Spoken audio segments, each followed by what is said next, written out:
Hello everyone and welcome to another Coffee with Carl. I'm your host Carl Zoellner, one of the attorneys with Anderson Business Advisors.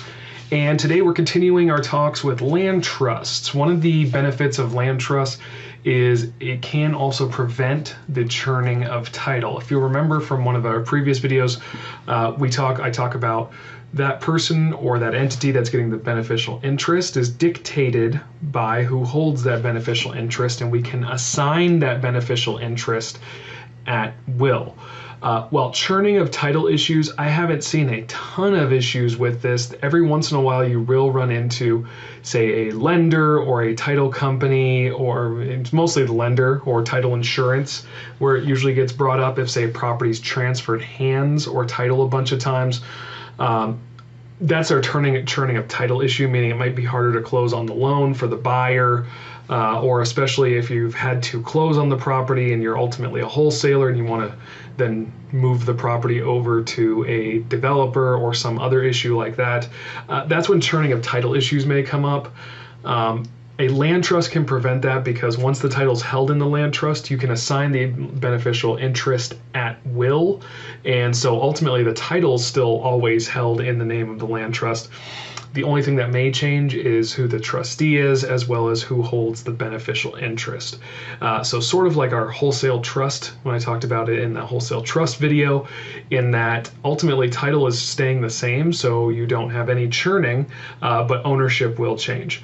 One thing to note is that while you can sell the beneficial interest or assign the beneficial interest at will, if it is changing from one taxpayer to another, you will still have a taxable event, meaning if I, say, had my investment property in a land trust and then simply assigned a beneficial interest to an unrelated party, that is still a taxable event, and taxes would be due like a taxable sale. So you're not avoiding taxes here, but it does prevent the title changing or causing issues potentially with a lender. This is sort of a short video on churning a title. There's not a whole lot to go. I mean, there's lots of different intricacies we could go into. That's not the scope of these videos. These videos are sort of just to make you generally aware or answer some basic questions on these items. What I would say is if you run into something, usually it ends up being with the lender. A land trust is generally a good tool when dealing with lenders or lender issues. Another thing that'll come up from time to time is if you directly transfer your property into an LLC, every once in a while you'll get caught up in a randomized title audit, and your lender will send you a message, either put it back in your name within 30 to 60 days, usually 60 days, otherwise risk being the note being accelerated.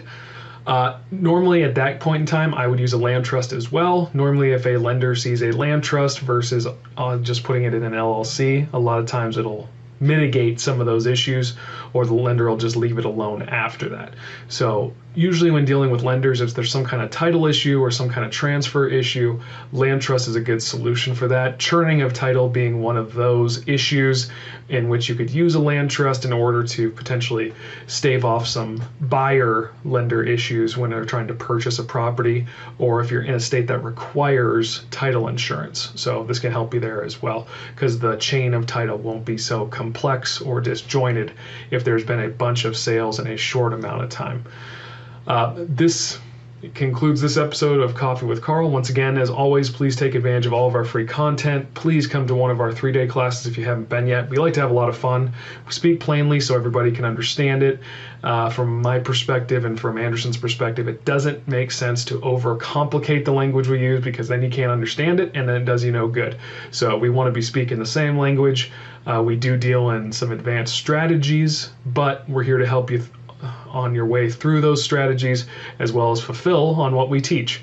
So education first, fulfillment second, and we will see you on the next episode of Coffee with Carl. Thanks for joining me.